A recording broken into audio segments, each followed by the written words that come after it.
Everyone loves an unexpected plot twist, but your education shouldn't be one of them. And nobody understands that better than Southern New Hampshire University. SNHU's online degree programs provide the flexibility you need, backed by support you can count on. With over 200 affordable options in psychology, criminal justice, business, and more, SNHU is built to fit your life and your budget. Visit snhu.edu/lastpodcast to learn more. That's snhu.edu/lastpodcast.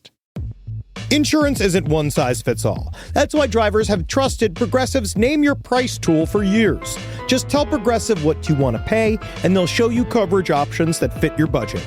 Visit Progressive.com to find a car insurance rate that works for you. Progressive Casualty Insurance Company and Affiliates. Price and coverage match limited by state law.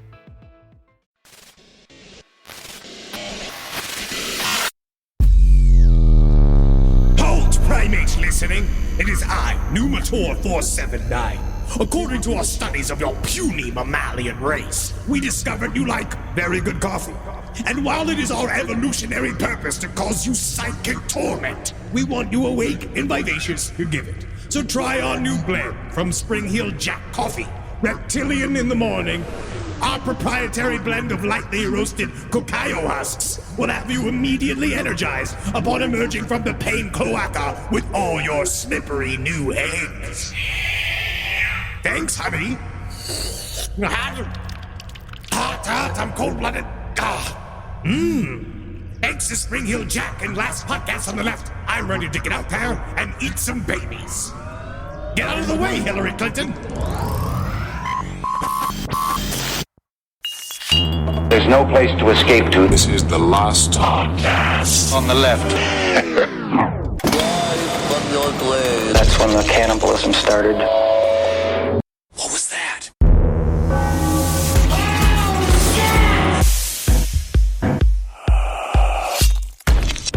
So getting into this week's research, Marcus, it might be the COVID talking. Could be. You're day 4, right? Day 4, COVID.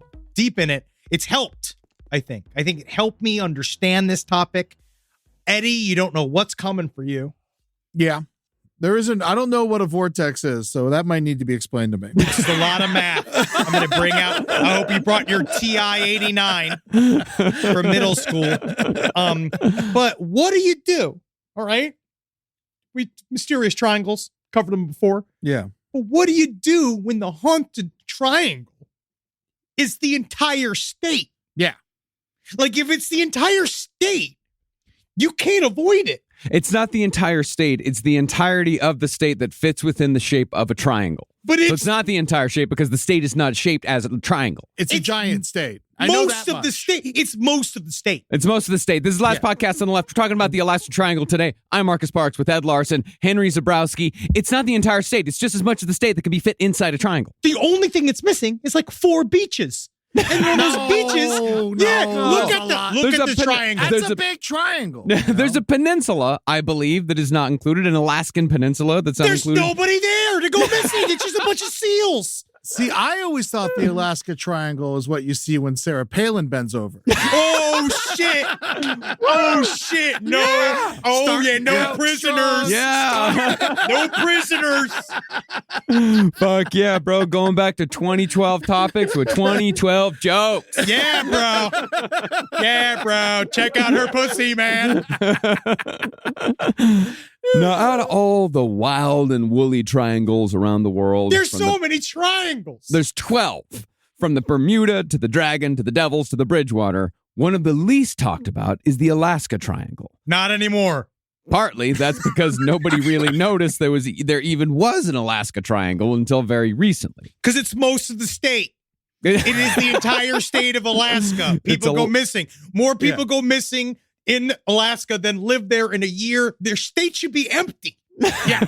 No, they pay people to live there to go missing. That's why they pay people to live there. Wow. Interesting. So they can go missing. Yes. And is this all about Travel Channel? Is this Travel Channel fixing the books? Well, from what our research team can tell, there was no information on the internet at all about the Alaska Triangle before the year 2020, when the Travel Channel released a show called What Else But the Alaska Triangle, which has since released 2 seasons. Did you watch any of it? I watched the first episode, yeah. I watched the entire first season. Well, you had COVID time. Oh, yeah. I got it. I watched the entire first season, and guess what is the really most legit thing you can say about the Travel Channel's, when they go into this subject, the invitation to the subject, the only true things you can say is that they did travel to Alaska. But nothing else within it is technically helpful or real. I don't know, but it's very compelling. You never know. Well, consequently, a book was released thereafter by a character named Mike Ricksecker called Alaska's Mysterious Triangle, which is basically a promo piece for the Travel Channel show and mentions the series at least once in every chapter because Mike Ricksecker is in the TV show quite a bit. It's also, there, man. He's also an Ancient Aliens guy. Oh, yeah. This brings out all the stops. There's a lot of people in here that are they just say stuff like, Alaska. Well, the Greys, they love the cold. They're just saying stuff. There's a lot, but Alaska is dangerous. Don't get me wrong. Yeah. I mean, and to be fair, we say that no one's talked about the Alaska Triangle until 2020, but nobody knew about the Bermuda Triangle until a book was released about that subject in 1974. And the Bermuda Triangle is now as much a part of our collective consciousness as Bigfoot or crop circles. Everyone knows what the Bermuda Triangle is. Yes. But we do know, while there is a mysterious vortex that lies in the center of the Bermuda Triangle that allows people to travel through wormholes, we do also know the main problem with the Bermuda Triangle is ocean farts. Because ocean farts is literally what brings planes down. We talked about this. Yeah. We know this. Because methane bubbles come out of the water and it makes planes lose air buoyancy and they fall into the water. What I want to know is when's the Bermuda Triangle going to start pulling its weight and cleaning up some of this plastic? That's what we need. That's what we need the vortex for. Send that shit to fucking Bigfoot land. Well, unfortunately, Eddie, because then, you're shifting the problem to Bigfoot. Now it's Bigfoot's fucking problem in his world of neutrinos. Yeah. He's got nothing to do. He has got a lot to do. He's just wandering around the forest doing jack shit. I'm on Eddie's side. Fucking send it to Bigfoot land. Let him deal with it. Give him a job. No, he has. Give him a job. If they're gonna fucking wander around America, give him a job. He could build a hive out of it or something. They all live in hives, right? Their jobs are to help us spiritually ascend. All right, you didn't read the book about the psychic Bigfoot talking to the author who talked about how they're trying to help us spiritually, intellectually. They're reading books. Yeah. Bigfoot's I'm busy. getting this in right now. He says, I'm done. I'm already frustrated. You must learn, Eddie. This is a part of your education. This is a part of your education. We're starting at the beginning. We start with triangles, and we're going to get to vortices. Yeah. And we get portals to equilaterals. I'm fucked. Well, yeah, and it's not geometry. Well, the difference between the Bermuda Triangle and the Alaska Triangle is that the Alaska Triangle is mostly land. In fact, the Alaska Triangle, admittedly, is pretty much the maximum amount of Alaskan landmass that can fit inside the shape of a triangle. It's the entire state, but the tips. Yeah. And a lot of the Bering Sea as well. There's a lot of water involved, which we'll get to. Now, one of the most bold claims made in both the book and the TV show is that 16,000 people have gone missing in the Alaska Triangle in the last 30 years. But we're not sure where those stats came from because Alaska didn't start recording missing people until 1988. Okay. 16,000 in 30 years is also an incredible number when compared to the rest of the United States. For comparison, Hawaii and Oklahoma are tied for second and third when it comes to missing persons. Oh, wow. At 16 per 100,000 residents. Yeah. Alaska, meanwhile, has 173 missing people per 100,000. That's fucking nuts. Besides just the vortexes, and Vortices. Besides alien abductions, and besides U.S. Into government, the wild kid. So yeah, besides that kid, that was just one, and he did that to himself, right? Besides all that, I feel like a lot of it can be, we've talked about it. Remember when we covered Robert Hansen? We talked about Alaska's frontier land. I mean, yeah, the common sense reasons for this outside of mysterious triangle energies are, most obvious. Alaska is extraordinarily dangerous. It's sparsely populated, and it's twice the size of Texas. You could fit Texas, California, and Montana into Alaska and then still have more space. I don't want to go. I don't want to go anywhere. And they're all in the triangle. They're all, and all of those states are inside of a single triangle of danger. Well, additionally, Alaska, Hawaii, and Oklahoma all have large indigenous populations. As we know, when indigenous people go missing, their disappearances are far less likely to be investigated. So a possible murder often gets filed away as a missing person because nobody could be bothered to look into the report at all. But even though the people missing off the ground may have common sense explanations, the many disappearances are merely a companion piece, a side dish, if you will. The yams. The yams. I've got special yams. I make yams. They're very good yams. We had them this year. You did very well. They're very Thank good. you. Yes. Thank you. But that's merely the yams to the overall phenomenon that is the Alaska Triangle. Yes, but guess what you're leaving out, man? Pyramids, dog. Because what is pyramid before triangles? Right? Yeah. And No, I remember. pyramids also come into play. Yeah. No, I remember the pyramid. Actually, when I was a very lazy little boy, I did a science fair experiment where I built a pyramid out of cardboard and straws, and I made a little cardboard camel, and my entire argument was, did you know that a pyramid is 4 triangles? It's deeper than you think. And you And know a what square. else? Oh, yeah. Bottom. No, the bottom is the bottom is the 4th triangle. Is it? Yeah. Oh, so it's wow. Well, no, pyramids are 4 triangles. Wow. Pyramids 4. He's right. Pyramid is technically 4 triangles and a square. I gotta go. Wait, I gotta go. I gotta get out of here. No, it's not. I It's gotta 1, leave. 2, 3, and then the bottom is the 4th. Okay. Yeah, Okay. depending on the pyramid. But I also got a book called Pyramids Around the World by Doctor of Science Samir Osmaganovich, who says that, hey, did you know pyramids can also be circles? Go fuck yourself. Dude, pyramid. Guess what I learned through my travels with COVID? Yes, I might have COVID, and I've had a lot of edibles, and I've spent hours and hours and hours listening to Linda Moulton Howe and Travel Channel. But guess what? Pyramids just vibe, dog. Yeah. So you're saying that a circle is can be a pyramid if it feels like it's a pyramid, Yes.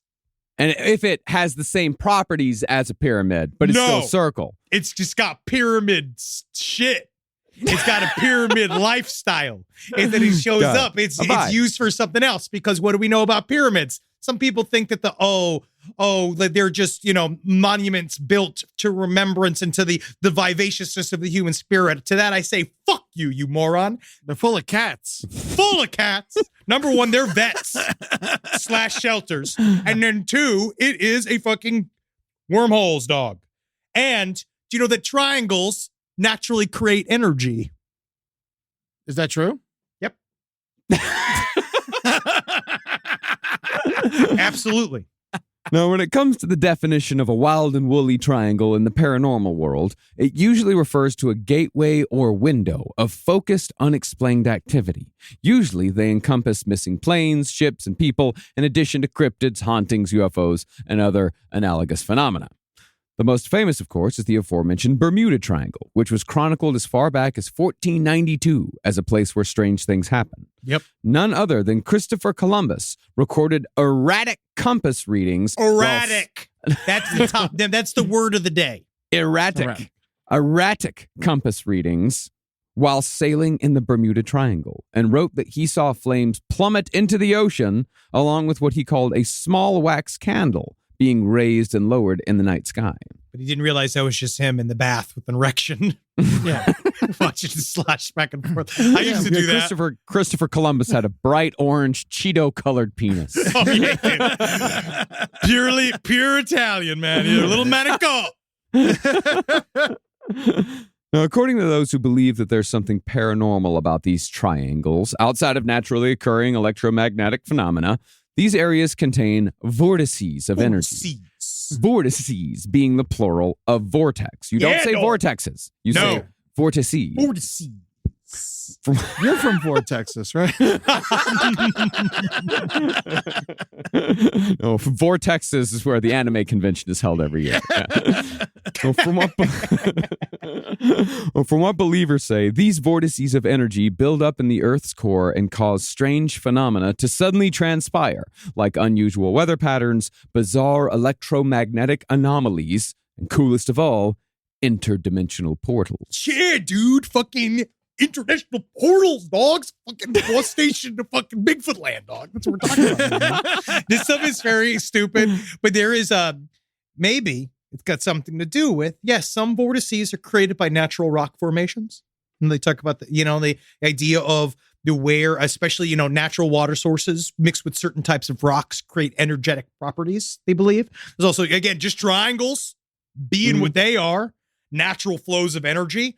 But if you stuck up all right, you make a triangle erect, it's a pyramid, energy flows up. What if I told you that at the very epicenter of the Alaskan Triangle, center of the state, there is a hidden obsidian pyramid underneath the ground, bigger than the Giza pyramids, my friend, that the U.S. government has been slowly but surely using an energy diaper. That is a term that I have heard, where they line it with electronic.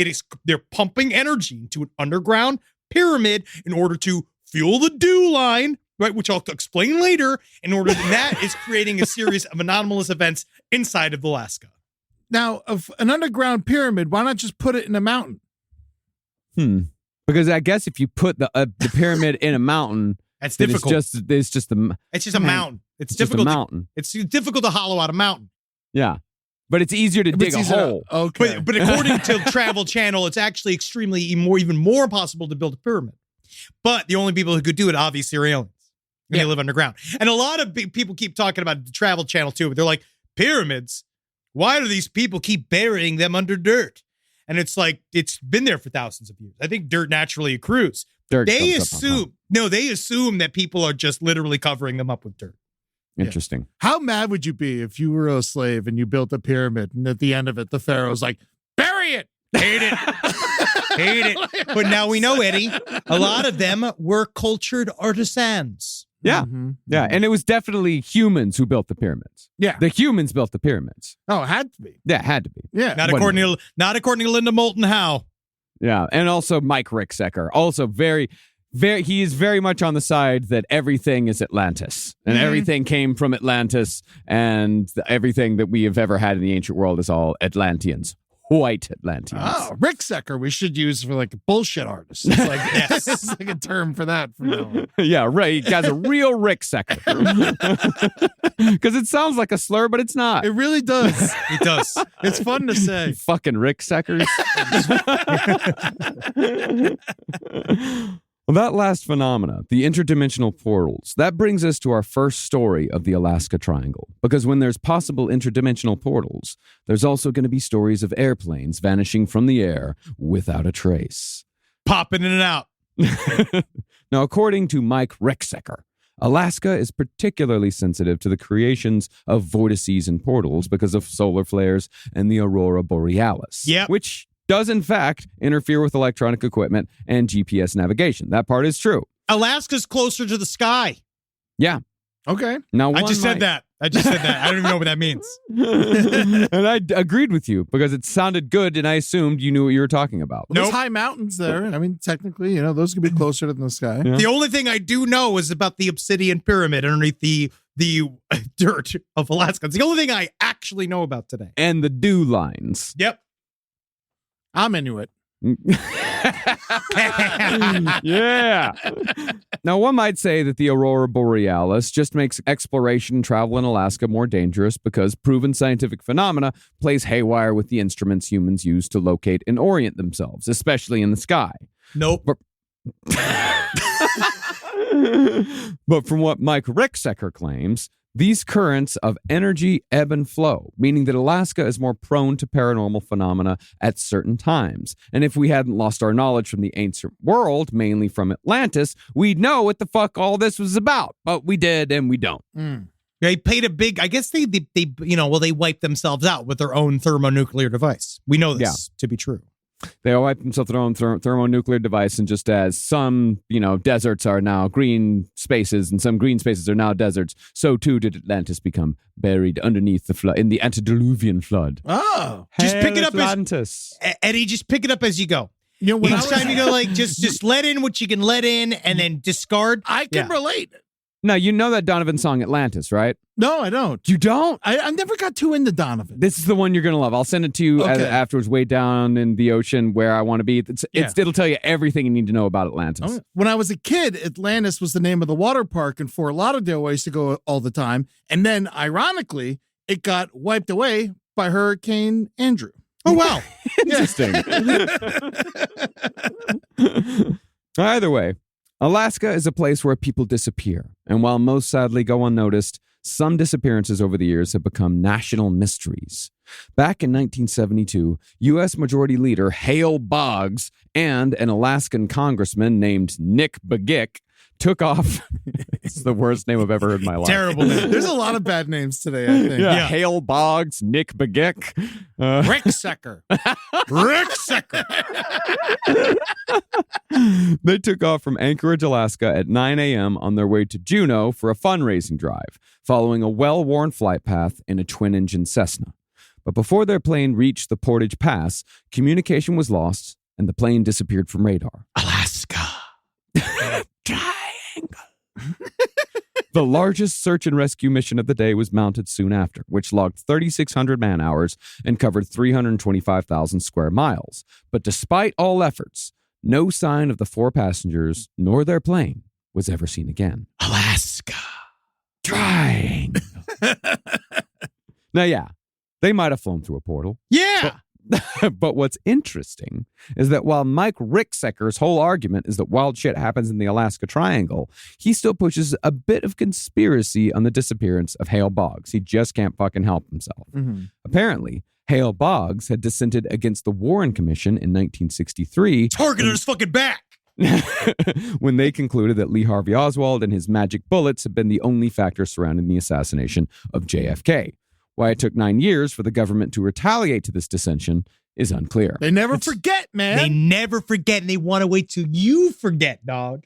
And by that point, everyone had forgotten about the JFK assassination. Yeah. So why not let it, it's already went under the radar. And so not even think about it. It was 9 years. That's a long 9 time. years. Mike Ricksecker also hints that because Boggs was of Croatian heritage, he may have been targeted by Serbians for reasons that are unclear. Jealous of Alaska. While the podcast Missing in Alaska about the disappearance of Hale Boggs revealed that a mafioso told the FBI that the plane had been bombed. And nothing is more reliable than an out-of-work mafioso. Nothing. You always listen. They're always not full of shit. Yeah, you guys remember Hale Boggs? Y'all remember that Hale Boggs? I did that. He's part of the Fairbanks gang. Yeah, wait. You know what they say? No, he's swimming with the penguins. That's what we do. It's dangerous above Alaska, but it's funny because each guys, they always say this too. They're all like, and there is no way the plane would ever go missing on Alaska. It is one of the most observed areas of space. That's what they say, the flight area of Alaska. Yeah, right? We're about to get into that. Because the disappearance of Boggs' plane was but one of many in the Alaska Triangle, and it is by no means the most mysterious. See, it would be very easy for a small Cessna to disappear into the Alaskan wilderness. There's not a lot of mystery there. But the same could not be said of a Douglas C-54 Skymaster. According to Travel Channel, the most important plane to have ever been built. Most important plane? More than Air Force One? It was used a lot. The most important plane model. Oh, okay. No, they said that this one plane was one of the most important special planes. They did. I'm only here. I watched that episode. They made no such claim. They said special plane. This plane could talk. Your COVID, wow, I'm really seeing how much your COVID brain is really like filtering shit through. I don't know what's going to come out. Well, in January of 1950, a Douglas Skymaster took off from Elmendorf Air Force Base near Anchorage, bound for Montana, with dozens of people aboard. The Douglas, one of the most used military aircraft of the day, had a 100-foot wingspan, 3 times larger than the average Cessna. But just as the plane passed over the small Alaskan town of Snag, I know, Snag, Alaska. Yeah, that's an awful name. Alaska's full of skagway. Yeah, Gufton. That's a good name for a town. No, it happened when one of the pioneers' wives got her panties stuck on a fucking walrus. Name it Snag. Name it Snag. After my wife's vagina. Well, as the plane was passing over Snag, it disappeared from radar and was never seen again. Now remember, this was 1950, right when the Cold War was heating up. And since Alaska is right next to Russia, the sky above Alaska is one of the most surveilled places on the planet. So for a plane like this to just disappear was a big fucking deal. And it was not in the military's best interest to leave a plane with possibly sensitive material aboard lying around in the wilderness for the Ruskies to find. Because they're right Or there. should I say, the Ruskies. The Ruskies. They're right there and they're waiting. And because we also it's the DEW line, right? So the DEW line was a series of radio towers that are supposed to warn us if the Ruskies are coming over to bomb us. So they ping. So it's extra surveilled, and they don't know how it could remotely be possible. But now that we saw that when we blew those objects over the sky in Alaska, and we went to go look for it at the beginning of this year, last year, we couldn't find jack shit. So the DEW line is that DEW line that is there to look for, Russian missiles, that's powered by the Obsidian Pyramid underground. The Dark Pyramid, yeah, absolutely. Doug Muchley, he talks a lot about it, and it's like powered by energy. The conduit is an energy diaper. Yep.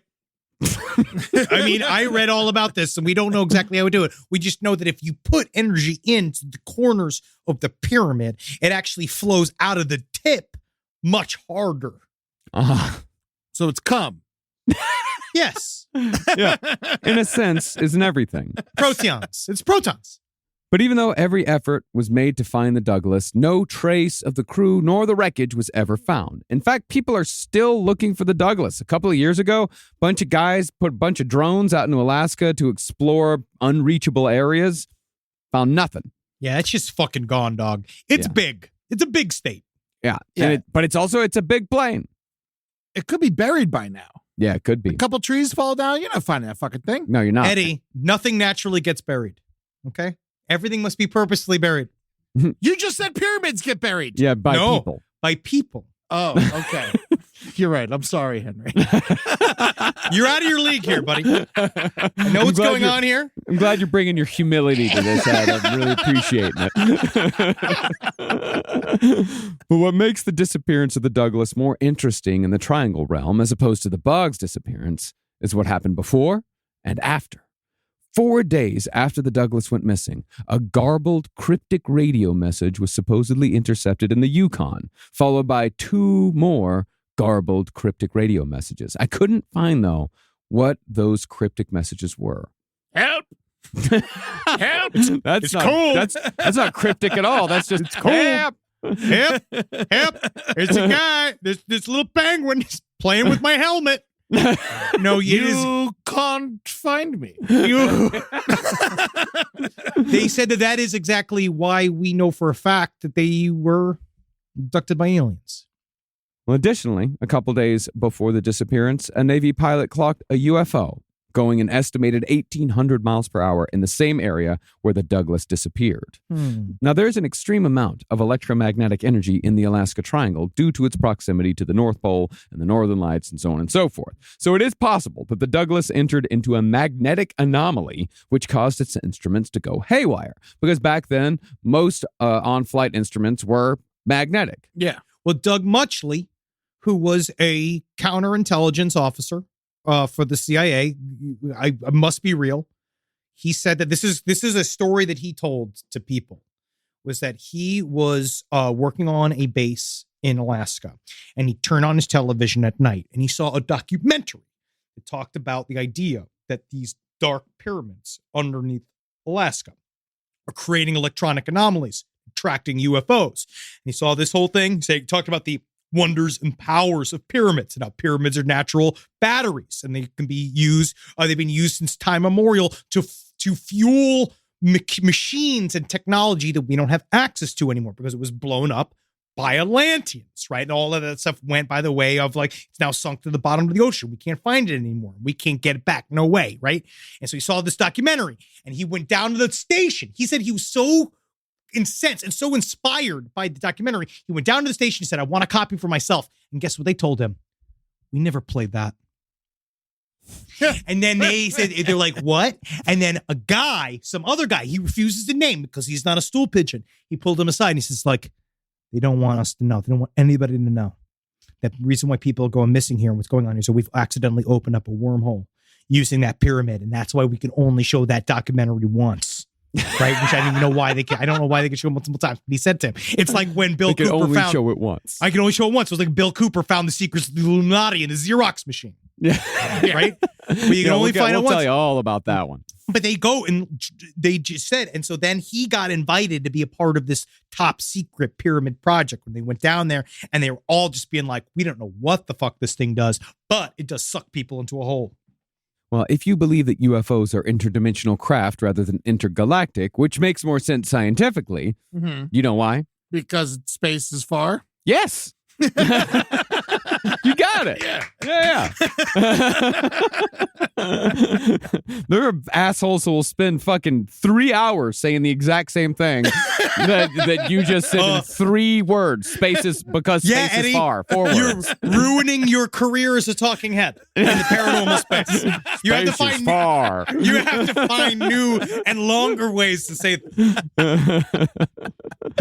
But if you believe that they're interdimensional craft rather than intergalactic, then it's possible that these electromagnetic energies might also somehow be portals to another dimension. Okay.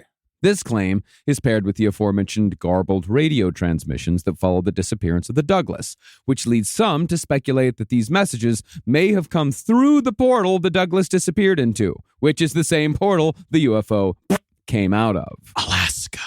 Triangle. Square. It's everywhere. If you're in Alaska, it's everywhere. Shapes. You know what they say about interdimension travel? What? Dimension it. One too far. Step too far. I liked it. I liked it. I mean, we have to dimension it, or else there isn't a show. There's no show. You have to get into it. No, it's not good. Rise from your grave. This podcast is brought to you by Squarespace. Squarespace is an all-in-one website platform that helps you stand out online. Yes, that's right. You don't have to smash your face with a hammer. You can just start a business. It's got everything you need on Squarespace, from securing your domain to building a professional site and showcasing your work all in one place. Let's say you want to show everybody how you can carve your ribs out of your lower abdomen so that you look more like a Ken doll. That's amazing. You can bring your vision to life with AI-powered design or curated templates, plus flexible editing tools that helps you create something that truly reflects your style, especially if you are somebody that is trying to corrupt the young men of America. That's what Squarespace is really going to help you. Squarespace makes it easy. It makes it easy for you to put all that together, and you just go to Squarespace and do it all. Thanks, Braden. Head to squarespace.com/left for a free trial. And when you're ready to launch, use offer code LEFT to save 10% off your first purchase of a website or domain. This is a paid ad by BetterHelp. It's so important to remember with the busyness of the holidays, every holiday, Arbor Day, that day about the planet, President's Day. There's so many things to adapt to in this life, you know, and it doesn't follow a perfect plan. God, ruins the whole weekend. But therapy with BetterHelp, the world's largest online therapy platform, it can be a space to pause, reevaluate, and adjust to any unexpected changes. With over 30,000 therapists worldwide, BetterHelp is one of the leading online therapy platforms, having served millions of people globally. BetterHelp makes it easier to fit therapy into your routine. You're in good hands, too. BetterHelp therapists have at least 3 years and 1,000 hours of hands-on experience, and hold all required education, training, and certifications. It's easy to do, and the help is better over there. You don't have to navigate life's changes alone. Sign up and get 10% off at betterhelp.com/lastpod. That's betterhelp.com/lastpod. Summer means freedom. And for adults, summer means work next to freedom. But thanks to Mint Mobile's summer sale, it can almost feel like the work is playtime for the adults. Right now, all of Mint's plans are $15 per month, even unlimited.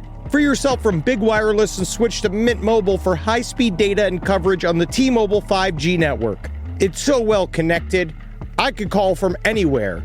Deep from well within my bunker, where my AI-fueled robots slowly but surely toil for me, but I know for a fact I'm saving money on my phone plan. Or up above, where I'm training all of my giant Amazon female warriors who will fight in bulletproof mesh. Also, honestly, Mint Mobile's really cheap and it's really reliable, so you should use it.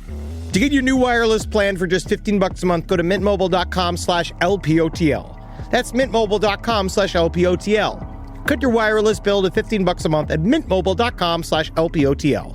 That's it. There's no catch. Upfront payment of $45 per 3 months, $90 for 6 months, or $180 for 12 months. Plan required, $15 per month equivalent.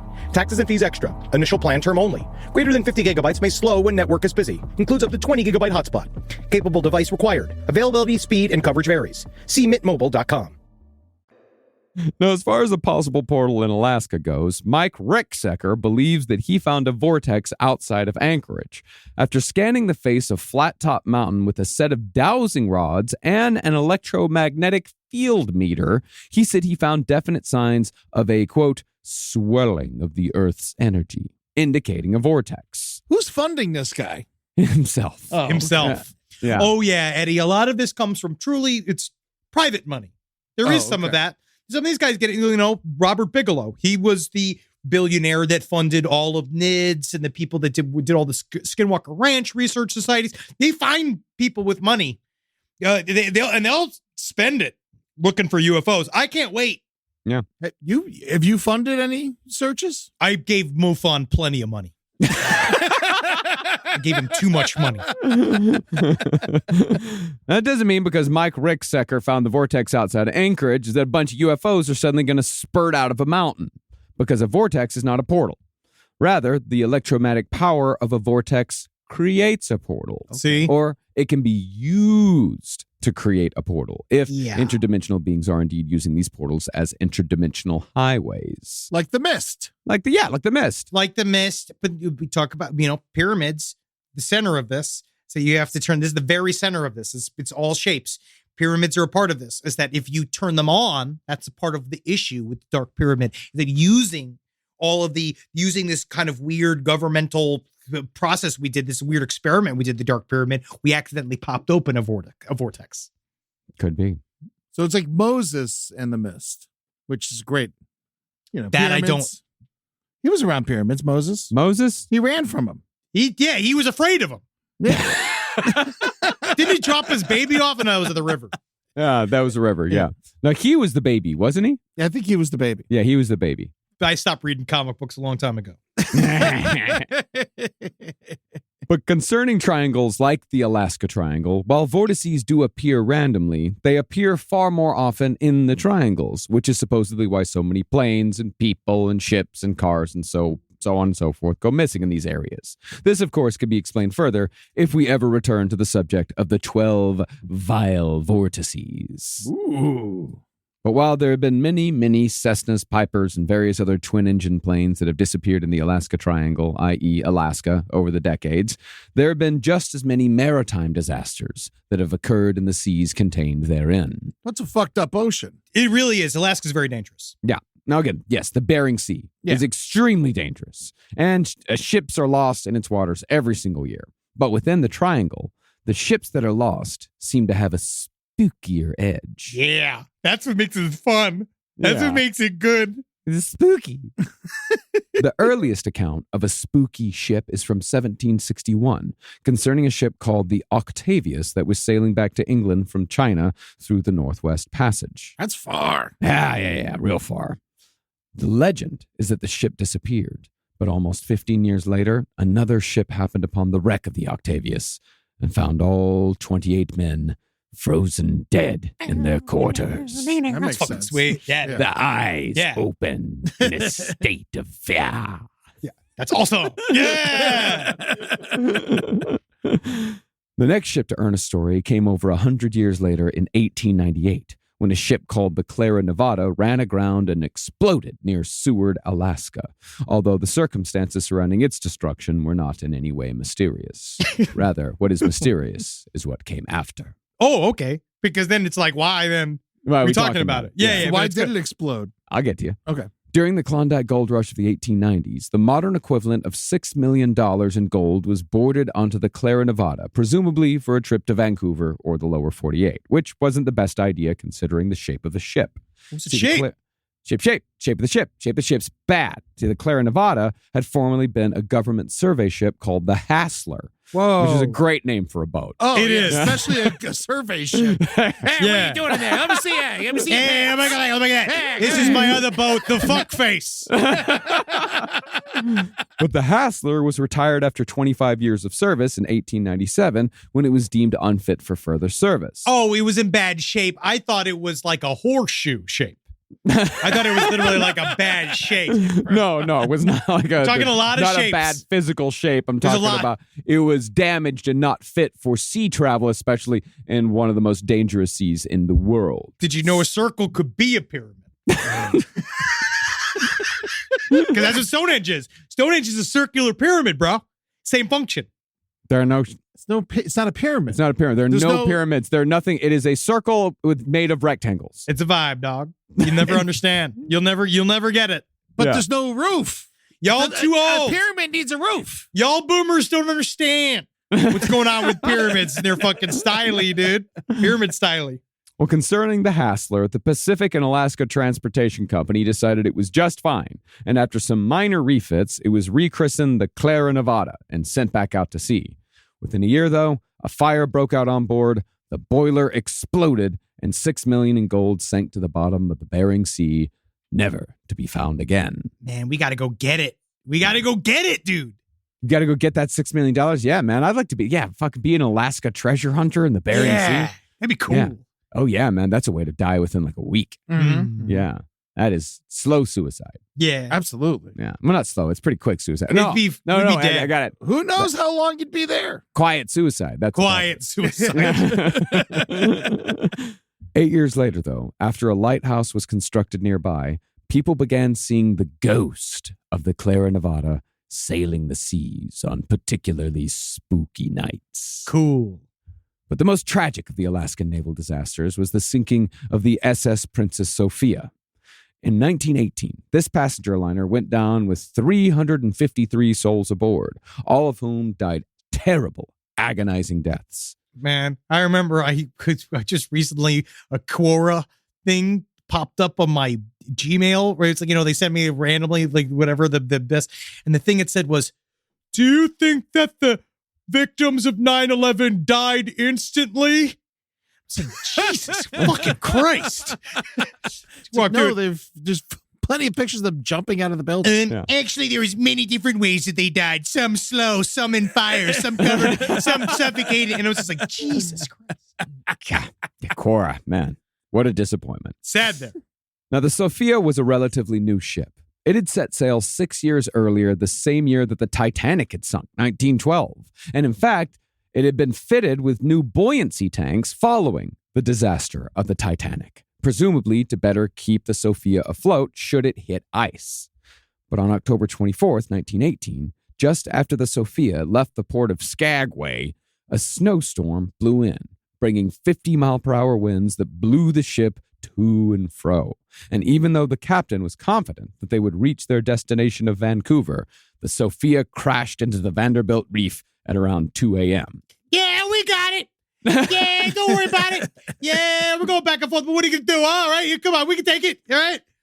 Now, the Sophia was able to immediately send out a distress call, and that call was received, but the storm was so intense that no rescue attempt could be made. So the passengers on board were told that they'd just have to wait it out. But after 40 hours of constant bad weather, the wind and the waves finally lifted the stern of the Sophia off the reef and spun the ship around. The hull tore and spilled the ship's oil into the sea, while the ice water that flowed into the breach caused the boilers to explode. None of this is good. This is like, I don't like boats, man. I'm supposed to go on a cruise this summer. I don't want to go, dude. Oh, you'll be You're fine on the going out cruise. of Florida. Yeah, and if You're you gonna get be fine. the worst thing that's going to happen to you is you're going to get the shits. Yeah, it's just a big petri dish. Yeah. I know. I'm going to get dysentery. Yeah. Yeah. Well, at that point, all the passengers had to abandon ship, but the lifeboats were far too small to survive such a storm.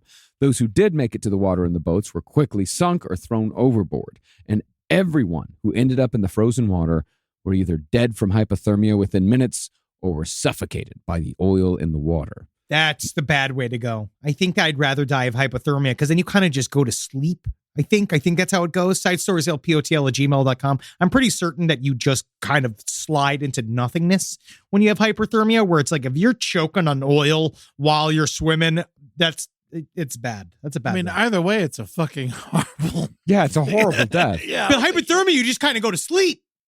Now, well, I guess. I guess if They I had to choose a horrible way to die, cold to death is the best. Cold to death is way better than hot to death. Yes. Yeah, that is true. Yeah. We covered this elderly couple that got steamed to death on Side Stories this week. Oh. Ooh. Yeah. Yeah, 120. Their boiler set itself to 1,000 degrees. Whoa. And when they were discovered, the house was 120 degrees, and they had both died and suffocated in their beds. I got good. I'll listen. I got good emails that were basically saying it sounds like when the kids were fucking with the heater to fix it, they shut off the governor. Yeah. Because it's supposed to shut off on its own, but it went to 1,000 degrees. Yeah, it's not good. Yeah. Or it tried making it to 1,000 degrees. It made it to 120, and the furnace was glowing so red hot that the basement looked like it was on fire. Yeah, man. That's the American dream. Yeah. The only survivor of the Sophia, though, there was one survivor. It was a dog. Hey, that's because a dog ain't got a soul. Oh, that's not true. It was an English setter who was found covered in oil days later, 20 miles from the crash site, starving and shaken, but otherwise unharmed. Wow. What a good doggy. It's such a good doggy, yeah. And it went on to be the dog that chose who went to the camps. Auschwitz. Now, the mystery of the Princess Sophia was not necessarily why it sank, but the circumstances leading up to the crash. Now, the ship was a few hours behind schedule leaving the port of Skagway. So it could be, they would go fast, try to make up some time. But the captain, a one Leonard Locke, was pushing the ship at almost 3 times the normal speed through a labyrinth of dangerous islands, islets, and fjords. Hey, man, it's all about making good time, dog. One hand on the bottle, one hand on the wheel. This was also in the middle of a storm that was so bad that visibility was brought down to 0. Therefore, by the time the ship slammed into the Vanderbilt Reef at 11 knots, it was 1.5 miles off course. The question is why this 25 years a master maritime pilot was being so reckless. Could it be that he was trying to escape something? Could it be? Or could it be that he was chasing something? Alaska. Try. This is at the tip. This is usually the tip of one of these triangles, man. Another interesting aspect of the Alaska Triangle is its long-lived ghost ships, namely the abandoned USS Beichimo, a.k.a. the ghost ship of the Arctic. It's sad because we do want to do a whole series on ghost ships, but they really just kind of show up. Yeah. I mean, to be clear, ghost ships in this context, they're not the ghosts of ships. Yeah. They're abandoned ships that drift through the seas. Yeah, exactly. I do find them interesting. Yeah. But it is just, we were going to do a whole episode of it, but it's really just a boat floating there. Yep. Yeah, And with so shipping there's containers. not a lot of meat in the episode, Not a lot of stories. It's just a boat. Someone goes like, oh, we don't need the boat no more. And then they leave the boat. And the boat just keeps floating. Well, they might die mysteriously, but we'll never know. And we have no idea what happens inside of it. But now it's just a boat drifting. And so, yes, on one level, it is extremely mysterious and it's very compelling. But if you do a 45-minute episode about something, you can't just have it be a boat floating there because a lot of boats just float there. Yep. Why not sink them?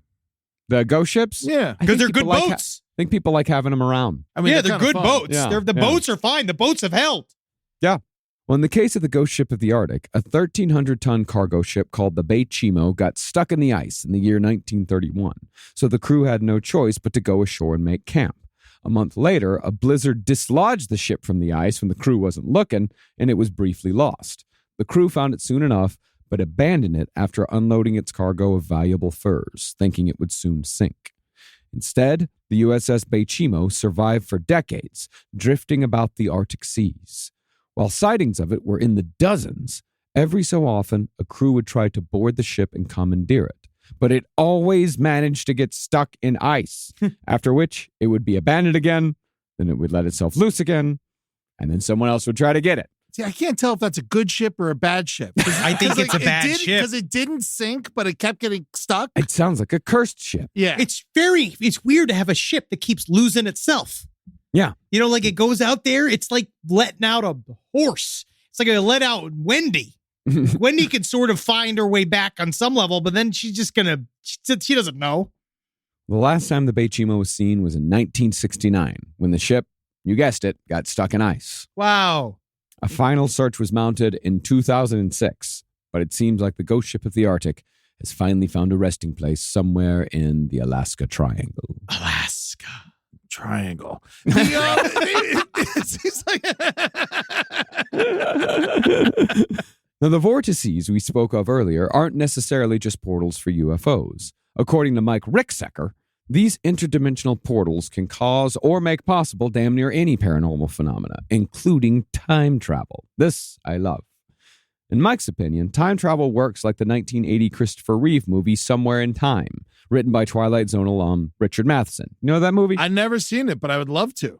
You seen it, Henry? No, Richard Matheson is one of my favorite authors in the world. I've actually never heard of this movie. Yeah, he wrote a book, and he also wrote the screenplay for, this Christopher Reeve movie. In this movie, Christopher Reeve hypnotizes himself so he can time travel to 1912 so he can have sex with Jane Seymour, which he does. Hey, That's man. good enough reason as any. Yeah, he's like, she shows up, like he's at a lighthouse, and this old lady shows up and says, I see you in the past. I see you in 1912. And so he looks at an old picture of an old woman, and he's going to be like, man, she used to be fucking hot. Yeah. I better travel back in time to fuck her. Yeah. Like, oh, she used to be hot. Yeah. And then he travels back in time and he makes it. And then there's something with a penny. And, it's a very Twilight Zone. Yeah. It's the extended Twilight Zone episode. Yeah, the way I did that is that I just fucking took a fleshlight, I jammed it in a bunch of pillows, I printed out a picture from Pioneer Woman, I taped this to the top of the pillows, and I just fucking went to town on that. And next thing I know, I'm banging Jane Seymour, and I'll tell anybody that that's real, because I've done it. You just told a bunch of people. Time travel in Alaska, like, how would you even know? You're just like in a forest again. Exactly. Yeah. But for proof of time travel in the Alaska Triangle, Mike points towards a photo that made the rounds on Twitter back in 2019 that showed a girl who looks almost exactly like climate activist Greta Thunberg. This little girl was working at a gold mine. Greta Thunberg ain't working no mine. The location of that gold mine, the Canadian Yukon, right next to the Alaska Triangle. What's Mike's contention? That many of the missing people in Alaska are actually time traveling, having accidentally walked through one temporal portal or another, either to the future or to the past. And to answer your question, yes, they probably wouldn't have much of an idea as to if they had traveled to the future or the past, because they're probably still just in the woods. Yeah. They're in the woods. It wouldn't mean anything. And they are actually probably time traveling, but they're doing it the old fashioned way, getting blackout drunk. And all of a sudden it's morning. It's Alaska. They get really, really drunk. It's very, very cold. In other examples of people just disappearing, Mike recounted the tale of a village of Inuits found abandoned by a fur trapper named Joe LaBelle. According to the trapper, 30 people inhabited this village. He knew that for a fact, but all of them had vanished so suddenly that a pot of stew was still cooking over a fire when LaBelle arrived. When LaBelle told the local Mounties what he'd found, they said that they had seen, independently of Mike's report, a group of mysterious blue glowing lights in the sky the night before, indicating that this may have been a mass alien abduction or a portal incident. A portal incident is just a great name for an album. The Portal Incident? Portal Incident. Yeah, that's a good, prog rock album. That's like the third Yes album. Yes. Now, when it comes to alien abduction tales, the Alaska Triangle has plenty. One of the more interesting was from 2008, when a hunter in Marshall, Alaska, encountered a young boy in the woods who was confused and disoriented. Now, the hunter knew the boy personally, and once the kid got his bearings, he described being, quote-unquote, brought into a nearby mountain where he met a girl who asked him what year it was. Man, I'm waiting for the day when someone asks me, what year is it? I want it so bad. Just the idea of just being, it's so hard to experience the phenomenon, man. It's got to happen to you. If someone asked you what year is it, would you tell the truth? Of course I tell the truth. You wouldn't say 1973. That's what I do. It'd probably take me a second. You know, And what year is it? it's 2024. 24. How old am I? Yeah. It's fine. Yeah. You're when you're supposed to be. Don't worry about it.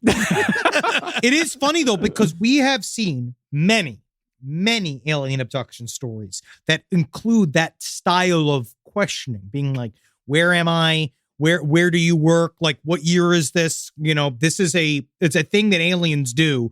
Don't know whether or not it's a trick question just to fuck with you, but essentially it's also them trying to find their temporal space. Well, no. This is a little girl that's asking the little boy. Like what she's not year an is it? alien? Like she's not herself a fucking alien, dude? No, she's not an alien, dude, because that's my whole fucking point. When he told her, she said that she'd been in the mountain for 40 years, yet she had not aged. Because this is not necessarily a time travel story. This is an interdimensional story. See, the mountain in question, Pilter Mountain, another terrible name. Yeah, they kind of work on it. They really do. Has long been associated with encounters involving the Irchenchach, who figure heavily in Inuit folklore. Much like the Pukwudgies in the Bridgewater Triangle, who I know you love the Pukwudgies, Henry. Of course, they're troublemakers. They're fun. They work in a group, and I like that. And they're little. And they pull your pants up. Yeah. Yeah, Pukwudgie. That's the Pukwudgie. That's the Pukwudgie. The Irchenchach are small human-like creatures who seem to serve no purpose but to vex humanity. In the 2008 case, the Irchenchach's only purpose seems to be to abduct the boy, show him to the scared little girl, then set the boy free to tell the story for reasons unknown. But here's where things get interesting. This is where things get interesting. See, the Irchenchach have been said by the elders of the Inuit to have come from another dimension for centuries, to appear and disappear as they please in our world. Much like other fairy creature folklore around the world, time is said to work differently in the Irchenchach's dwelling. All of this sounds like aliens, dog.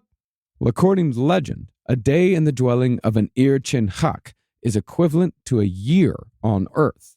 So if the boy's story is true, then the girl would have only been in that dimension for 40 days, which would account for why she had not aged, and yet said it had been 40 years since she left. So did they ever find the girl? No. No. Little kids are liars. No. She's been See, I abducted. did think about that. I did. That thought did cross my mind. The kids are liars. No. She has been taken by the Irchenchach. Because when you never know, but it does mirror how many times every single society has a story of sort of a trickster-like energy. That is, this all fits into Jacques Vallée's theory that these guys are all they all went to the same high school. And it's also the theory of, like, if you go to these trickster, the dimensions or the dwellings of these tricksters, that time moves much slower there than it does here. So when you enter and when you enter into it, when you leave, it'll be, well, in your mind, it'll be, an hour, 2 hours, and it'll end up being like 6 months or something. Well, that's very specific. It's more that time doesn't work there, that there is no such thing as time when you're outside of our temporal world. We made up time, dog. What do you think about that? I think time made us up. Whoa. Well, all right. Now we're going to get into it. This is it. All right, I go. I'm ready to fight. But while there's plenty of interdimensional beings on the ground, from what the legends say, there have been dozens, if not hundreds, of legitimate UFO sightings in the air above the Alaska Triangle, including a rare encounter with a passenger jet. We just blew one up. Yeah. In 1886, Japan Airlines Flight 1628 encountered a UFO in the Alaska Triangle. Pilot Kinju Tereuchi saw unidentified lights that were keeping pace with the plane, but when he radioed the sighting to Anchorage Air Control, they reported no other active flights nearby. Suddenly, 2 UFOs appeared in front of the jet and shot off lights that caused the cockpit to heat up. Then the UFOs emitted jets of fire for several seconds before stopping and joining a small circle formation of other UFOs that continued keeping pace with the plane. Now, from Tereuchi's recollection, the UFOs were about the size of a DC-8, which, if you'll remember, was the airplane L. Ron Hubbard said was the plane of choice for Scientology's evil galactic overlord Xenu, who had, if I remember correctly, golden DC-8s equipped with rocket engines to bring aliens to Earth so he could drop them into volcanoes, after which their souls could then be collected, brainwashed, and attached to humanity as Ingrams that could only be cleared by copious amounts of auditing in a rundown building in Burbank. So that's what happened. That'll be 150 grand. For anybody who just saw that. But yes. I mean, yeah, you haven't spoken a lie yet. But back to the flight. The UFO followed the Japan Airlines jet for over 400 miles, but it disappeared into thin air once a United Airlines jet flew into the same space. Not surprisingly, though, in addition to UFOs, the Alaska Triangle is also rife with USOs, or unidentified submersible objects. I never even thought about that. Yeah, dog. No, you was going to blow your mind with I that. knew it was going to blow my mind. Because they come from everywhere. Honestly, there's more people that believe that if there is indeed a phenomena, you know, I've heard the term people talk about, like, we might be dealing with a natural thing that we can't identify yet, something about things coming out of the ocean and shooting into the atmosphere. But if all the stuff that the U.S. Navy and Air Force are currently seeing, they're all popping out of the ocean. It's all coming up from the bottom. So there is actually probably a lot more USOs than UFOs. So, but what if UFOs and USOs are the same thing? Exactly. So, yeah, and then because the alien submarine could just go into the water and then fly out whenever the fuck it wants. It's called transmedium flight. That's literally a thing they talk about. It's a part of the issues. It's why we don't know whether or not for a long time if UFO talk is a screen for technology that some other country has that we don't have, because what we are looking for, the reason why the U.S. government is taking UFOs vaguely seriously, or they say that they're taking them vaguely seriously, because they're trying to harness this ability to be able to go from air to ocean without losing speed or losing trajectory going in and out. It would be a much better place to hide. 70% of the earth is ocean. Exactly. Now you're seeing. And you understand. Now you're getting it, bud. Good. Glad. You're not going to be able to have sex with your wife after this. Yeah. That's how this is going to start. Yeah. Is that what fucking happens? Yes. No. You're just not going to remember the starting lineup of the 1994 Miami Dolphins anymore. It just deletes it. It deletes a couple of things. Louis Oliver, number 25. John Offerdahl, 56. Wait, we'll try again next week. Next week. But Dwight Hollier. Rise from your grave. Last Podcast on the Left is excited to collaborate with Audible. Audible has a massive range of ad-free crime fiction, nonfiction, and true crime podcasts. There's so many things you could do while you're listening to an audiobook. You can clean up your own personal crime scene, and that's easy to do, and you can learn it all from books. Some people also listen to audiobooks to go to sleep. But you could check out podcasts like This American Life, titles from true crime greats like Michael Connelly and Agatha Christie, and Audible originals like Dr. Death, The Cowboy. You can find whatever you're looking for on Audible. Plus, you can multitask while you do it. Find your next mystery on Audible. Audible. Stories that speak to you. New members can start listening with a 30-day free trial at audible.com/left. Most of us picked a bank at 16 and never looked back. Sound familiar? That's where Chime comes in. They're not like traditional old banks who charge fees and gatekeep perks and rewards. Chime offers the most rewarding, fee-free banking, all with no overdraft fees, no monthly fees, no minimum balance fees. You get 5% cash back on Chime Card in a category of choice, like gas or groceries, all while building credit through regular, everyday spending with no credit check. And you can also grow your money faster with a savings rate that's 9 times the national average. Join the millions who are already banking fee-free with America's #1 choice for banking. Head to chime.com/left. That is chime.com/left. Sign up now. It only takes a few minutes. Chime is a fintech, not a bank. Banking services and Chime Card provided by Chime's bank partners. Qualifying direct deposits required. Terms and limits apply.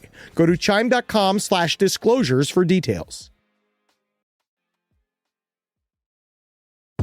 Hey there, all you Quinceaholics. Oh, I feel so good. I got the breeze coming through my linen pants and my linen shirt. Oh, it's too hot for my cashmere sweater. Thank God I got this wonderful undershirt and sunglasses to keep my eyeballs safe from the radiation of a star that's trying to kill all of us. I digress. Listen. Quince has got anything you need. They're going to help you out. They're going to change your life. You like simple, plain, good-looking clothes with high-quality fabrics? Quince your hiney. Get in there. Take care of yourself. Be good to you and dress like a prince when you're wearing your quince. I got a silver chain. Woo! Doctor, I got a silver chain. It looks great. You can get anything you want. They have gold bars. All right. You want to buy a gold bar? Quint's got a gold bar. All right. You go get that for yourself. You treat yourself nice and you dress even better. Upgrade your everyday. Go to quince.com/last for free shipping on your order and 365-day returns. Now available in Canada and the UK too. That's QUINCE.com/last for free shipping and 365-day returns. Quince.com/last.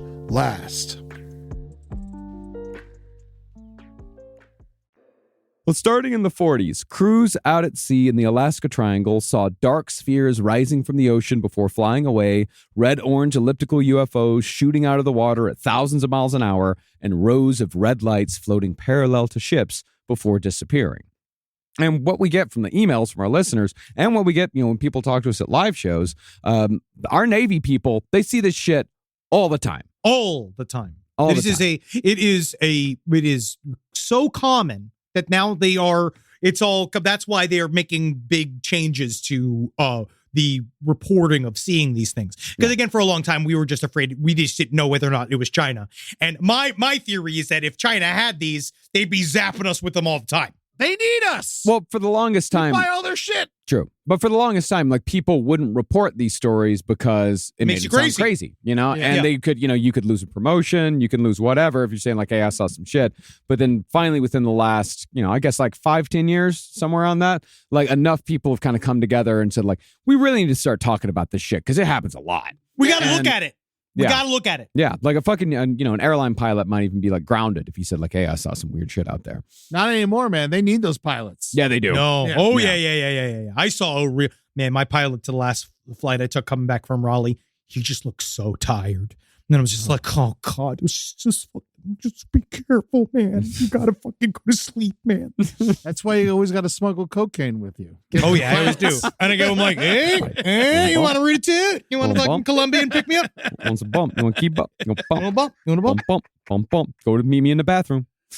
But even Next though thing you know, I'm fucking this pilot, sucking my dick for cocaine. Hey, man, Sky Miles. Just nice. I never licked a man's neck so much. But even though UFOs always play heavily in triangle lore, a similar phenomenon, if we're talking interdimensional beings, is the consistent appearance of cryptids, both land and waterborne. Yes. Now, it's probably not surprising because there's so much wilderness in Alaska, they got their own Sasquatch. Oh, yeah. Of course they do. It's known locally as either the Stick Man, the Hairy Man, or the Bushman. Did you see those guys? Honestly, they did a great video with Jenna Jameson back in the day. To the Inuit, the Bushman is known as Nantinuk, and written accounts of the creature go as far back as 1786. I personally believe that if Bigfoot as a physical creature exists anywhere, it would be in Alaska. Yeah. Yeah, it's impossible to search all of it. Yeah. It's extremely difficult. But as opposed to the more peaceful and solitary Bigfoots in the Pacific Northwest or Florida, the boreal Sasquatch is, like other cold weather squatches, like the Yeti and the Wendigo, it's highly dangerous. Yeah. Even if you're out in the wilderness just trying to mind your own business. Territorial. I've never really understood that because largely other areas of Bigfoot, I mean, like, Maybe it's the difference between like a black bear and a polar bear. Yeah, because like they're viewed, for some reason, cold weather Bigfoots are always more dangerous. They hurt people. Yeah, where everything else is, I don't know, I guess, but they're used to it. They're built for it. So wouldn't it actually be wouldn't they be uncomfortable if they were hot? Polar bears are more cranky than black bears. Exactly. We know that. They're deadlier, Because yes. they're cold. Well, I think it's because they're more food, but the polar bears is because they're trying to eat and because their resources are so scarce, they're always drowning, right? When we're doing that to them. Where I feel like with Bigfoots, they are largely vegetarian.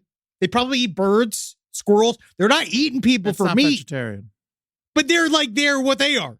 Well, gorillas don't omnivores. eat people for meat. Hippopotamuses are vegetarian. They kill the fuck out of people. Yeah. But just because people are there, because you're fucking with their babies. I don't know. You show up, you're going to get fucked up. Yeah, you that might, is true. You might be onto something. It's true. Much more. They have to be much more territorial because there's a lot more space they can afford to be. Yeah. Yeah, Bigfoot in the Pacific Northwest can't really afford to be all that territorial. What with the encroachment of people. More liberal politics. Yeah. They know that if anyone sees them, they're bringing more people. They're going to come kill him and his family. So he fucking kills them first. Yep. Maybe. Well, the most well-known story comes from 1905, when a guy named Albert Petka encountered the Bushmen in an unprovoked attack which happened either on shore or on the boat where Petka lived in the Alaska Triangle. Now, the details surrounding the assault are unknown, but Petka was able to make it to civilization after the attack, where he said the Bushman savagely beat him, but was chased off by Petka's dogs. Petka then died of his injuries without giving any more details. Bigfoots are notoriously scared of dogs. Yeah, they really are. It's a strange thing. Yes. 23 years later, a man named John Meyer, known locally as the Dutchman, was assaulted near the town of Ruby in Alaska.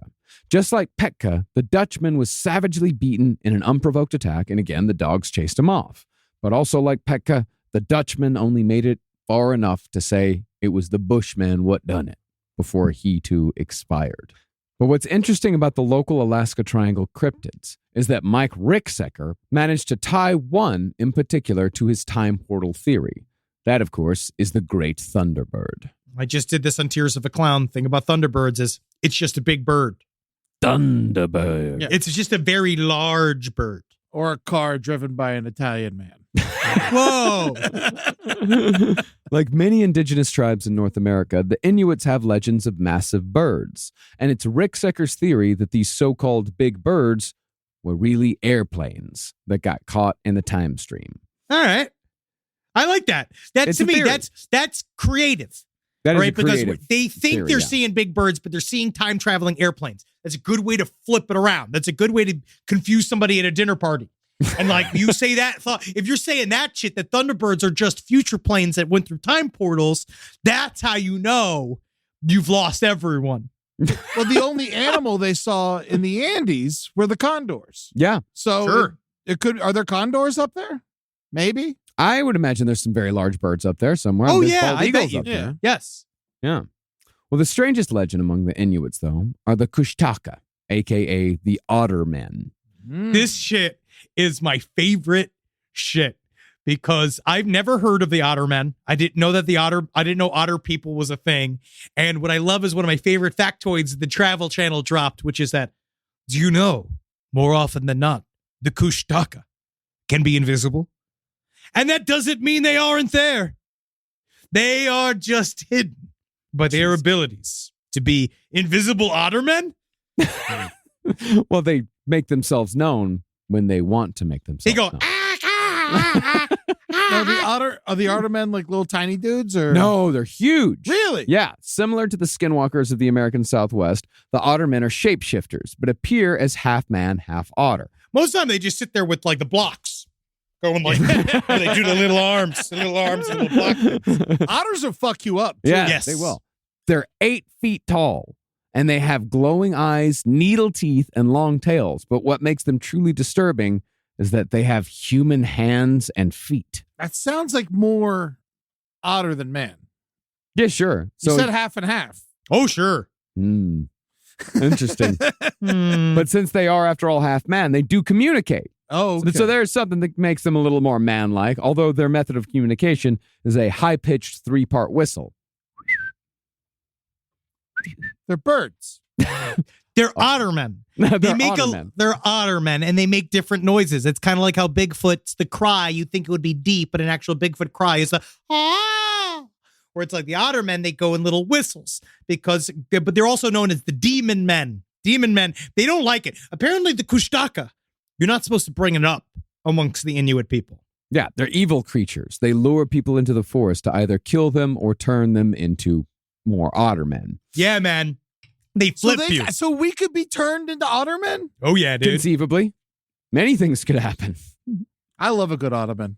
A good otterman? Yeah. Put your feet up. Relax. But you don't want it to be a real otterman. Because you want to put your feet anywhere near that guy. No. Oh, my feet! Oh, my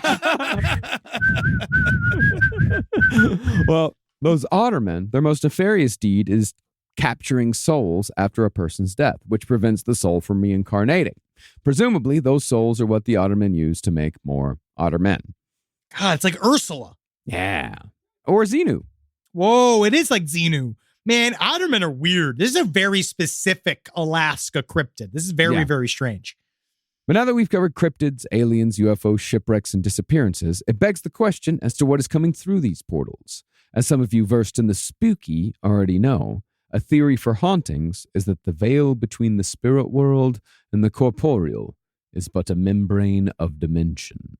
God damn, you talk pretty. Yeah, why don't you give him a kiss? Why don't you kiss him now? You kiss that small boy. You kiss that book-learning child. God damn that mouth of yours. Speaking poetry. God damn that mouth and this wedding ring on my finger.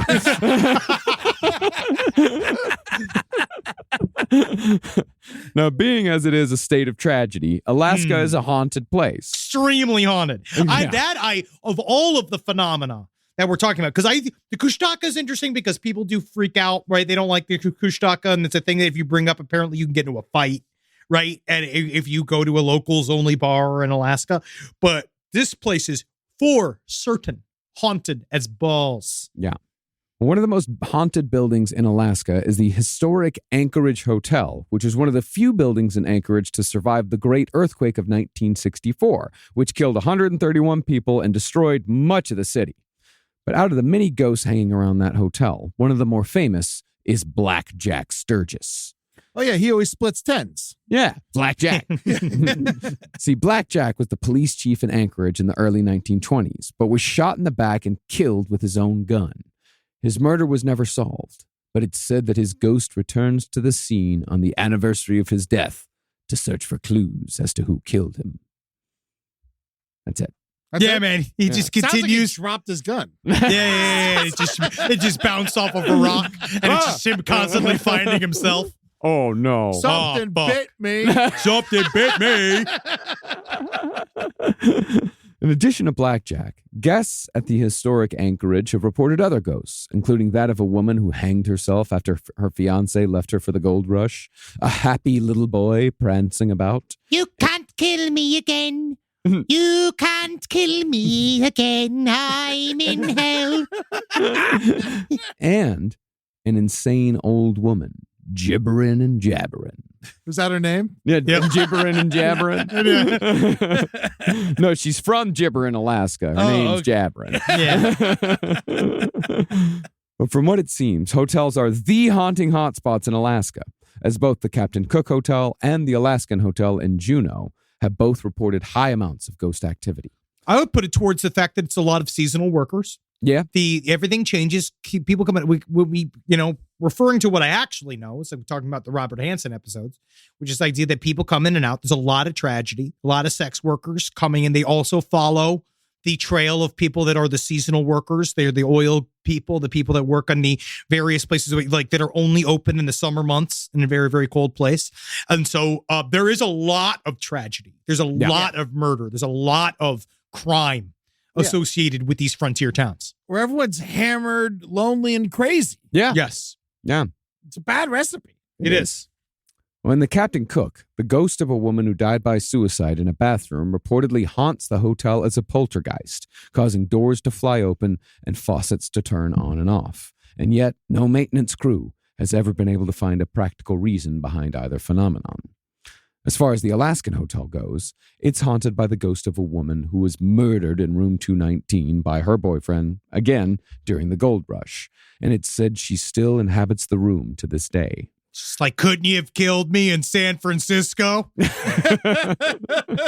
was also the case of a sailor who stayed in the most haunted room in the hotel, room 315. Supposedly, the sailor was so scared of what he experienced that he threw himself out of the window of the room, and the walls of his room were found to be covered in blood. Fuck yeah. This happened in 2007. Yeah.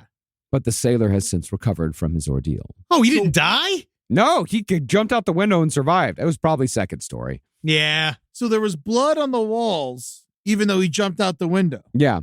I think he had probably hurt himself in the room.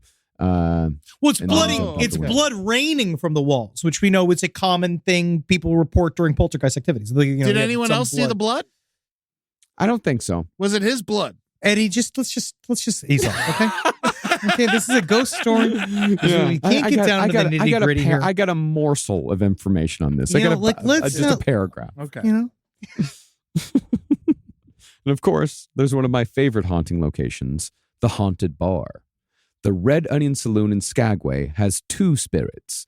One that appears as a woman hanging by a noose, and another that appears as a large, boorish man who creates a dark, oppressive air. I bet they knew each other. This is a guy just dying of sleep. You just hear him have sleep apnea. Yeah, it's just farting. No, he's the character you used to do on Roundtable all the time. The I'm sorry guy. Oh, I'm sorry. I'm sorry. I just came in here. I was bleeding. I'm sorry. Oh, my Band-Aid fell off again, and I can't find it. I can't find it. Sorry, I'm scabby everywhere. I have psoriasis. My medicine's missing. Can you help me find it? I can't sleep without my mask. Where's my mask?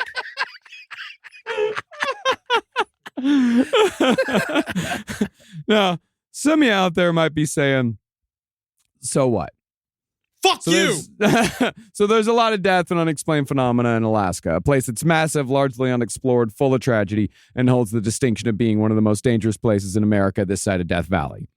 Some of you might even be saying, okay, granted, there's these portals and vortices, but what do you do with an Alaskan triangle? You film a Travel Channel television show there. Apart from that, what do you do with it?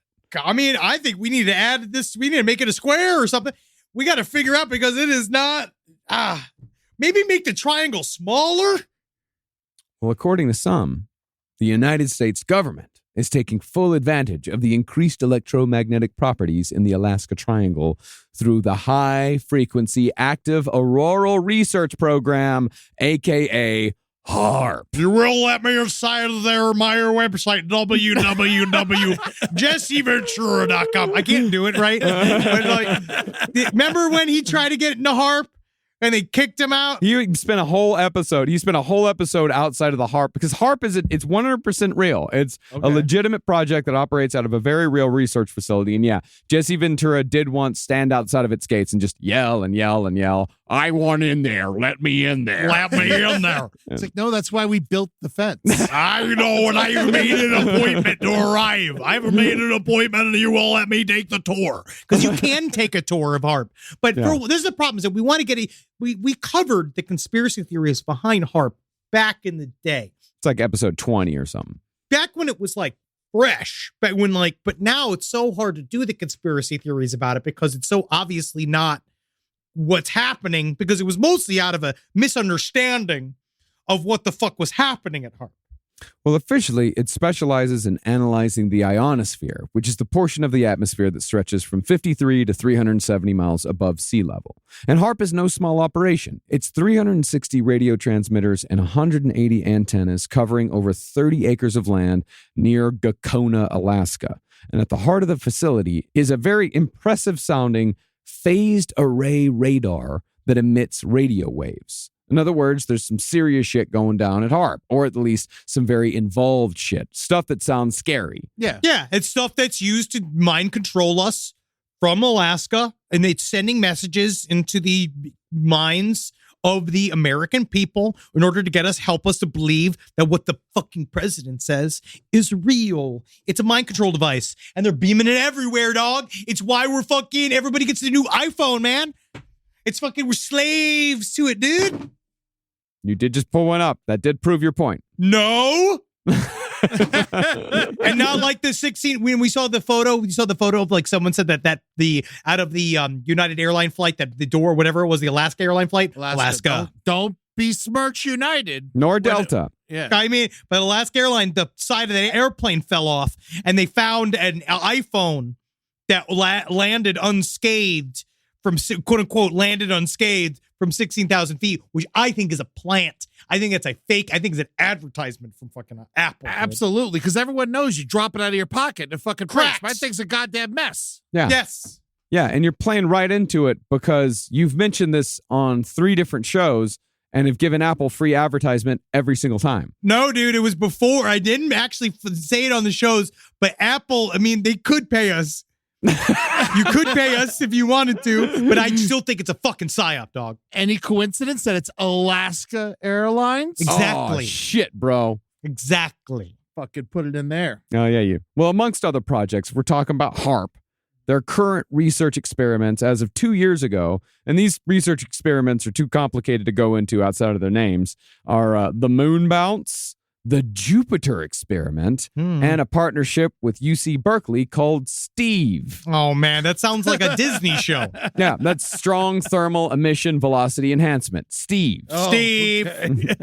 But basically, one of the things that they do is they are working on a communications satellite. I believe the goal is to bounce messages off the ionosphere in order to, it's about communication and radio communication. Yeah. I believe that. But the reason why HARP is connected to conspiracy thought is that its inception is tied to the Cold War, where many government conspiracies, especially the true ones like MKUltra, come from. Basically, projects like HARP were being used to emit extremely low frequency waves, ELF waves for short, to communicate with submerged submarines. ELF projects, however, were scuttled in the lower 48 after facilities in Michigan and Wisconsin made nearby residents sterile, stupid, and riddled with cancer. It's bad. That's enough of a conspiracy. You know what I mean? Yeah, it's not a conspiracy. That just happened. Yeah, they just poisoned a bunch of people. Yeah. And so the study of ELF waves was brought to a more remote location in Alaska. This was ushered in by Senator Ted Stevens, who was the guy who said that the internet was a series of tubes. To remind you of that claim, Henry will now read you Ted's old man rant that he gave about just this subject in Congress. 10 movies streaming across that internet, and what happens to your own personal internet? I just the other day got an internet was sent by my staff at 10 o'clock in the morning on Friday. I got it Tuesday. Why? Because it got tangled up with all these things going on the internet commercially. They want to deliver vast amounts of information over the internet. And again, the internet is not something that you just dump something on. It's not a big truck. It's a series of tubes. And if you don't understand, these tubes can be filled. And if they are filled, when you put your message in, it gets in line, right? And it goes, and it's going to be delayed by anyone that puts into that tube enormous amounts of material. Enormous amounts of material. My daughter won't call. This was the man who at the time was heavily involved in debates that were regulating the internet, that make the rules that form our world today. My son dresses like a cactus. Why is everybody hanging out with Care Bears? What's happening? What's a Pikachu? But Ted Stevens was also highly involved in HARP, saying in public that they were going to harness the Aurora Borealis, quote unquote, down to Earth so it could be used to solve the energy crisis. I went out there with 2 big nets. We knew we had to catch the Borealis and bring it down, put it into sacks, distribute it amongst my constituents. Each one of you will get one section of the Aurora Borealis. It's going to help your tubes. This, of course, didn't work, and all this may go a little way towards putting away some conspiracy theories when you really take a close look at who is actually in charge of this country. But after the Cold War, HARP pivoted to more scientific pursuits until 9/11. After that, it was used to study ways to counter the effects of high-altitude nuclear detonation, which would cripple low Earth satellites. But there are some who believe that HARP has far more nefarious, far more dangerous, and far more powerful functions than being a simple monitoring and research station. Most of those conspiracies say that HARP uses an antenna to manipulate the high-frequency range, which allows them to do everything from controlling the weather to controlling people. It's one of those things where if they could do this, they would be using it. I think they'd be used, but then I guess that's why, because that's what convinced us all, you know what I mean? Because the most up-to-date versions of HARP is talking about how that's what, in coordinations with the 5G crystals that have been put into our blood because of the series of war crimes called the COVID-19 vaccines that were rolled out on all of us, as that HARP is going to harness those like midichlorians from the vaccines in our blood in order to turn us into, I believe, us into trans people. No, it is changing us. I believe that is one of the actual theories. Yeah. And it's flipping us. I wouldn't harp on it.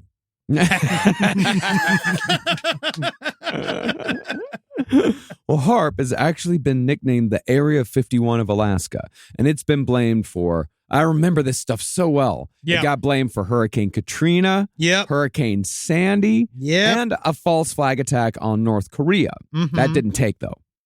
And it's not just internet theorists who jumped on this bandwagon. In 2008, a Russian military journal described HARP as a geophysical superweapon, which can, for lack of a better term, fuck with the ionosphere above other countries to slowly drive them mad and slowly kill them by burning a specific hole in the ozone layer, which would allow deadly cosmic radiation to seep through. Even old Hugo Chavez, if you remember him. Do you remember him? Now, who's he again? For a Venezuelan dictator. Oh, yeah. That guy. He said that the 2010 Haitian earthquake, remember that bad one? That killed like 100,000 people? We all donated and they stole our money and fucking made stupid shit. Well, Wyclef Jean stole the money. Yeah. Well, Hugo Chavez said that was caused by the testing of a tectonic weapon developed by the United States. The Venezuelan press subsequently wrote that the earthquake may have been associated with Project HARP. And now we come to Dr. Nick Begich.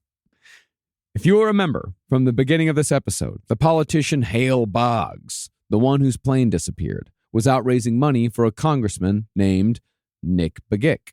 And Dr. Nick Begich is Congressman Nick Begich's son. I hate this fucking name so much. Is that real? Is his name really Nick Begich? Yeah, I can't see how else. Or is it would Begich? Maybe Begich? it's Begich. Maybe it's like Buttigieg. Begich? It might be Begich. It might be Begich. It might be Begich, but you just see Nick Begich and you got to read it like Nick Begich. I'm looking at this now. I'm looking to see if I could. Is that you pronounce it? Nick Begich? Mark Begich. It is Begich. Begich? It's Begich. Okay. Just check. Okay, it's Begich. Okay, so it's Nick Begich. It's still a horrible name. Nick Begich. I don't know. I just like Nick Begich. Yeah, I do too. But I'll say Begich. Nick Begich. It must be said, however, that Nick Begich Jr.'s doctor title, that comes from an honorary doctorate of medicine for independent work in health and political science at the Open International University for Complementary Medicines in Sri Lanka. So I would say that calling him doctor is very much optional. Yes. I think it's kind of fun. It seems like it's one of those where as long as you show up with a stethoscope, you're a doctor. But at any rate, Dr. Nick Begich wrote a highly critical book about the Area 51 of Alaska called Angels Don't Play This Harp. Yeah. I think we used that. Didn't we use that for back in the day when we did our harp episode? No, back then we didn't use books at all. We seriously looked shit up on the internet like a couple hours before we recorded and just went with it. That was us for like 80 episodes. I think I have this book somewhere. This is so funny. I got to get into this because it's Tesla technology. You got to forget.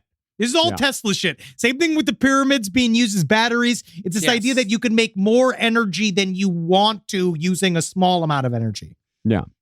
Well, in Angels Don't Play This Harp, He claims that HARP is capable of firing heat beams through the atmosphere that can penetrate everything living or dead, which sounds a lot like the plot from Plan 9 from Outer Space. Yeah. But no matter its purpose, author Mike Ricksecker believes that HARP is only possible because it harnesses the energy of the Alaska Triangle. The fucking Dark Pyramid, dude. This is what I'm fucking saying. The very heart, Mount Denali, dude. And even though, yeah, it is harnessing an energy that is highly scientific and provable, the question remains as to whether there is something else happening in the Alaska Triangle which we do not yet have the methods to prove, but may sometime have in the future if we haven't already had it in the past. Alaska Triangle. It's Alaska, buddy. You got to be careful, man.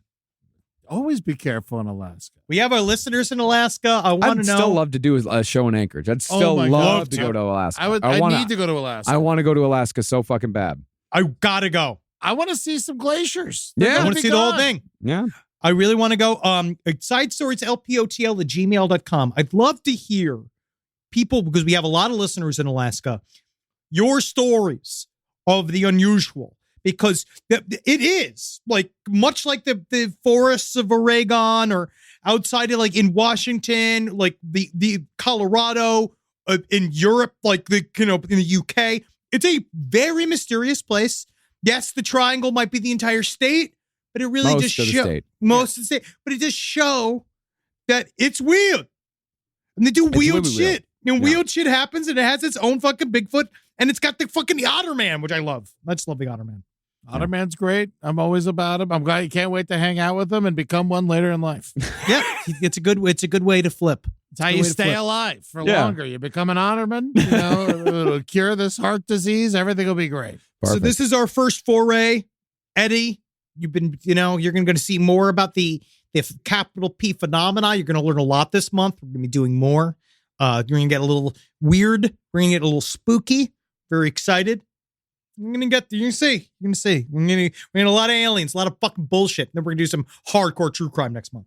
Well, luckily, I already forgot everything we said today. Excellent. Yeah. Those fucking Dolphins lineups ain't going nowhere. Stay fresh. Fuck you, Kansas City. Coming for your ass. Y'all don't stand a fucking chance. I actually thought that you guys just lost the division or whatever. We did lose the division, but the playoffs start this weekend, and we're going to Kansas City, and -4, and Tua, my man, he's never won a game in under 40 degrees, so This is going to be no problem. See what happens. They got to start working in a refrigerator. Fuck you, Kansas City, with your stupid ribs. So go check out Operation Sunshine. I love Kansas City barbecue. Don't you fucking, that is the one good thing about that fucking state. Don't you fucking dare. Don't you fucking ever dare, ever. You fucking, if I was there.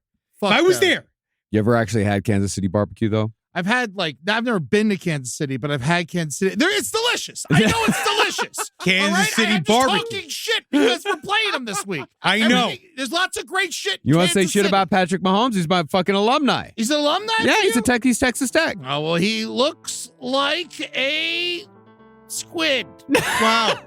Yeah. No, you fucking fly into Lubbock. You fly into fucking Preston Smith International Airport. First thing you see is a big picture of Patrick Mahomes advertising for McGavick Nissan. Oh, McGavick. He's getting all the big contracts. Getting the big ones.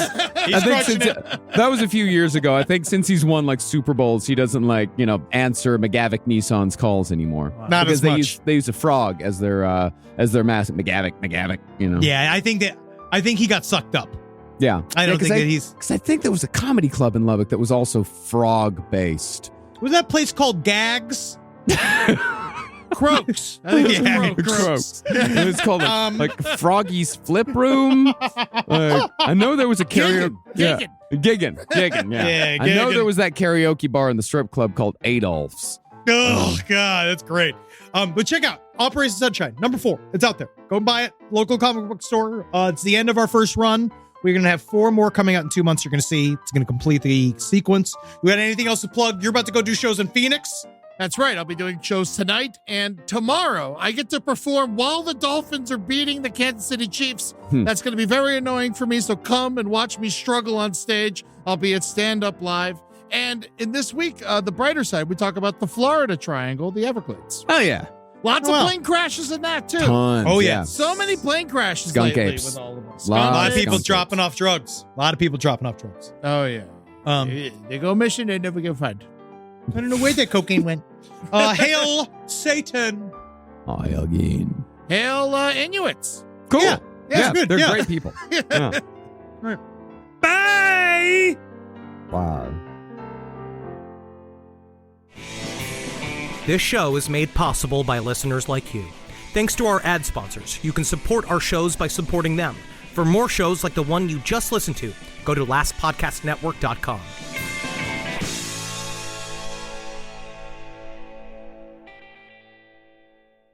Wendy's believes summer should be more fun and less expensive, which is why, for a limited time, they're making their small classic Frosty just $1.